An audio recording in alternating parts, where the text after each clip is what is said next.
Class 10th का math का है और वीवीआई क्वेश्चन है। वीवीआई इसलिए कर सकते हैं कि ये क्वेश्चन बैंक का सवाल है, ठीक है। और क्वेश्चन बैंक में से हम लोग जो है ये सवाल 2011 में पूछा है और ये 2020 में पूछा। फर्क थोड़ा सा है। देखो बिहार बोर्ड का चतुराई देखो, चतुराई पूरा तेज बना, देखो सिर्फ नाम चेंज कर दिया। या ऋतु धारा के अनुकूल 2 घंटा में 20 किलोमीटर तैर सकती है और धारा के प्रतिकूल 2 घंटा में 4 किलोमीटर तैर सकती है। उसकी अस्थिर जल में तैरने की चाल और धारा की चाल ज्ञात करें। ये 2011 में पूछा गया है। और निशा, या तो नाम चेंज किया, या ऋतु था, ऋतु सा गया निशा। निशा धारा के अनुकूल 2 घंटे में 20 किलोमीटर तैर सकती है और धारा के प्रतिकूल 2 घंटे में 4 किलोमीटर तैर सकती है।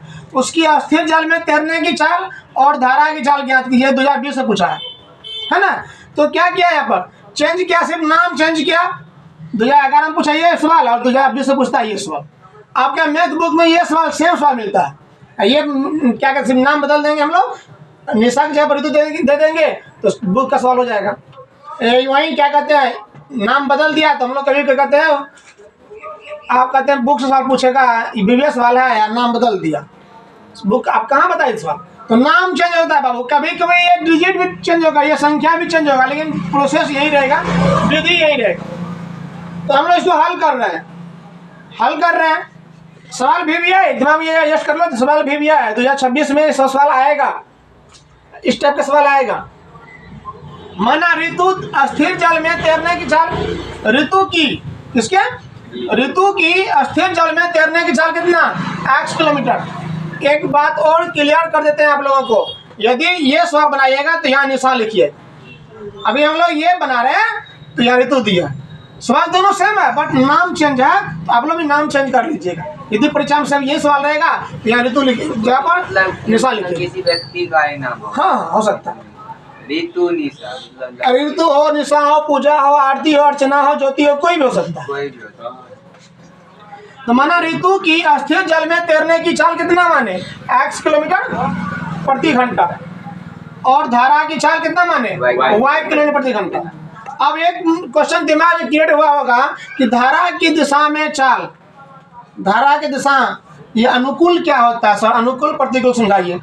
अनुकूल प्रतिकूल जब तक हम लोग नहीं समझेंगे ये सवाल नहीं बनेगा। सपोज मान लो ये क्या है, नदी है। बेटा मार्कर कहाँ है बाबू, मार्कर कौन ले गया, यहाँ ध्यान दो। ये क्या, नदी, धार, नहर है रे। ये पानी इधर बह रही है, पानी इस दिशा में जा रही है, ठीक है, पानी इस दिशा में चल रही है। एक नाव वाला है, एक नाव वाला है बाबू, नाव वाला समझ लो, नाव वाला जो है नाव चला रहे हैं, इसमें इस टाइप का सवाल आता है, ध्यान दो। तो पानी इधर जा रहा है, नाव भी इधर चलाएगा तो नाव का स्पीड बढ़ जाएगा। क्यों, नाव वाला भी अपना पावर लगाएगा पूरा, देखा होगा एक डंडा रखा होता है, आजकल ऐसे सब आता, मशीनों आ गया है, तो डंडा से जोर लगाएगा, नाव वाला जोर लगाएगा और पानी भी जोर लगाएगा उधर, तो नाव का चाल और पानी का चाल जुटेगा। उसी तरह से तैरने के लिए ले लो, मान लो तैरने के लिए लो, कोई व्यक्ति जो है ना ये यहाँ पर तैर रहा है, तो व्यक्ति क्या कर रहा है, इस पानी में तैर रहे हैं। इस व्यक्ति, ये व्यक्ति जो है, ये व्यक्ति क्या कर रहा है, तैर रहा है ना, पानी में क्या कर रहा है, तैर रहे हैं। तैर जो रहे हैं तो पानी का चाल, नदी है, धार है, तो पानी बहेगा ना रे, तो पानी का भी चाल है और इधर तैरने का भी चाल है। तो तैरने की चाल कितना मान लिया हम लोग, x मान लिया है, यानी ये ऋतु का चाल कितना है, x किलोमीटर प्रति घंटा है, अस्थिर जल में है, ये जल अस्थिर नहीं है। तो तैरने के जल के धारा की चाल कितना माने हम लोग, धारा के माने हुआ है, इस दिशा में जाएंगे और ऋतु इधर भी चलेंगे और धारा भी इधर जा रही है, तो दोनों का चाल क्या होगा। कभी कभी जब हम लोग सड़क चलाते हैं तो देखे होंगे, यदि इस दिशा में जा रहे हैं हम लोग और हवा भी इसी दिशा में जा रहा है तो साइकिल चलाने में बड़ा मजा आता है, बहुत फास्ट में साइकिल भागता है। पेडल कम देते हैं, पावर कम लगाते हैं, जोर कम लगाते हैं, है ना, बल कम लगता है और साइकिल चाल अधिक हो जाती है। वहीं यदि उधर से लौटेंगे हम लोग तो पूरा जोर लगाएंगे, हवा मारेगी उधर से, जितना जोर लगाएंगे उसमें से हवा का जो चाल होगा वो घट जाएगा, उसमें तब सिग्नल बढ़ेगा ना। और कभी कभी देखेंगे लड़का सबको फ्रेम पर चला लगता है, पूरा फ्रेम पर चलाते हैं ना। तो उसी तरह से स्थिर जल में माने हम लोग 1 किलोमीटर प्रति घंटा है, और ये जल जो है तो गति में है, तो धारा की चाल और तैरने की चाल दोनों होगा अनुकूल चाल। यदि अनुकूल की बात करेंगे हम लोग, क्या बात करेंगे? अनुकूल। अनुकूल मतलब होता है जिस दिशा में धारा जा रही है, धारा है उस दिशा में यदि तैर रहा है तो क्या हो गया? अनुकूल हो गया। वो क्या हो गया? अनुकूल हो गया, है ना, अनुकूल दिशा हो गया। उसी को लिखे हम लोग यहाँ लिखे धारा की दिशा में। यहाँ पर हम लोग धारा के अनुकूल दिशा में भी लिख सकते हैं हम लोग। धारा की दिशा में चाल कितना होगा? x + y, क्योंकि ऋतु की चाल और धारा की चाल जुड़ गया, किलोमीटर प्रति घंटा। और धारा के प्रतिकूल समझ लो वही बात, धारा जा रही है इधर और तैर रहे हैं इधर, है ना। तो पानी धारा जो है वो बल लगाएगा उधर ले जाने के चीज को, और वो अपना बल लगाएगा इधर आने का।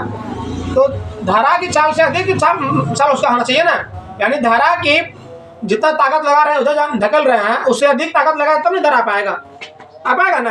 नहीं कम लगाएगा तो धारा की दिशा में बह जाएगा, धारा अपने साथ तरफ लेकर चला जाएगा। तो यहाँ क्या है हम लोग, तैरने की चाल अधिक है और धारा की चाल क्या है? कम है, तब अधिक उसे कम घट गया। धारा के प्रतिकूल चाल क्या हो गया? घट गया, घटन रे। तो धारा के प्रतिकूल चाल क्या हो गया? धारा की चाल में से ऋतु की चाल में से धारा की चाल घट गया। अब एक सूत्र और जानते हैं हम लोग, कौन सूत्र है बाबू? समय बराबर दूरी बटे चाल।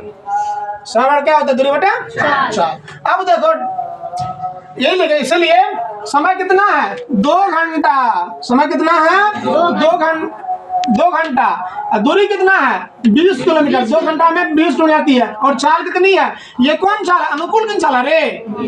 अनुकूल मतलब धारा की दिशा में चाल। धारा की दिशा में चाल कितना है? x + y। तो लिखे हम लोग समय बराबर दूरी बटे चाल। समय कितना? 2 घंटा। दूरी कितना है बाबू? 20 किलोमीटर। और चाल कितनी है? x + y, है ना। अब ध्यान दो, यहाँ पर जो लिखे हम लोग 2/1 ये समय है ना, अब बराबर 20/x + y। ये 20 दूरी है कि नहीं है? और x + y क्या है? चाल है, धारा के अनुकूल चाल है। अब 2 से काट दो 20 को, 2 2.5 10 में कटेगा रे। यहाँ बच गया 1/1 बराबर 10 कितना होगा? x + y। अब गुना करें, आप इधर आइए। 1 गुना x करेंगे x होगा, और 1 गुना y करेंगे कितना होगा? y होगा। ऐसा नहीं कि दिखाई ना पड़े, आप नहीं देख सकते। x + y और 10 हो गया ना। सुनने का फर्स्ट मान लिए। फिर आइए सवाल में, फिर क्या कह रहा है? धारा के प्रतिकूल। प्रतिकूल मतलब क्या होगा बाबू रे? ऋतु की चाल में से धारा की चाल घटेगा ना, क्योंकि धारा के विपरीत दिशा में चल रही है ना। तो ध्यान दो, धारा के प्रतिकूल जो है 2 घंटा में समय उतना ही है। कितना हो? 2 घंटा। आप फिर लिख दो और लगा दो, और 2 बराबर कितना? समय कितना है? 2 घंटा। दूरी कितना है? 4 किलोमीटर। प्रतिकूल में हो गया, प्रतिकूल हो गया तो 2 कितना आ गया? 4 घंटा बटा x + y। x + y क्या है? चाल है।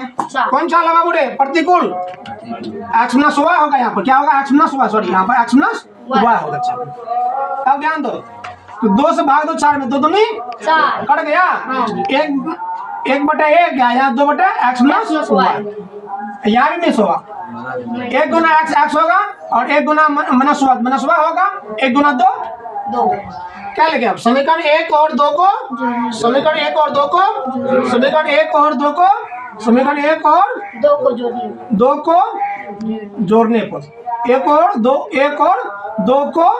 जोड़ने पर, समीकरण फर्स्ट और सेकंड को जोड़ने पर, है ना। यहाँ देखिए, फोकस कीजिए आप लोग। तो जोड़ रहे हैं, y + में माइनस कट गया। 1 को x क्या को x? 10 2 12 2 6 के 12, x बराबर 6। बहुत अच्छा। फिर लेके हम लोग यहाँ देखिए, हम लोग समीकरण फर्स्ट में x मान रखने पर चमक रहा है, तो ध्यान दीजिए इस पर। x बराबर समीकरण फर्स्ट में एक्स का मान रखने पर, तो एक्स प्लस 1 और कितना है 10 है, तो एक्स मान कितना रखेंगे रे 6 रखेंगे, तो एक्स मान 6 रखेंगे, तो 6 प्लस वाई इक्वल टू 10, तो वाई इक्वल टू 6 10 माइनस 6 क्योंकि यहाँ प्लस में है ना, बराबर बताया जाएगा माइनस होगा ना, बराबर कितना आ गया 4। अतः ऋतु की स्थिर जल में तैरने की चाल कितना माने थे हम लोग, x किलोमीटर प्रति घंटा ना रे, तो x किलोमीटर प्रति घंटा, और धारा की चाल कितना माने y किलोमीटर प्रति घंटा। अब ध्यान दो x की मान कितना आया 6, ऋतु की स्थिर जल में तैरने की चाल बराबर x किलोमीटर प्रति घंटा बराबर 6 किलोमीटर प्रति घंटा, धारा की चाल बराबर y किलोमीटर प्रति घंटा बराबर 4 किलोमीटर प्रति घंटा। ठीक है, यही हल कर रहे थे हम लोग।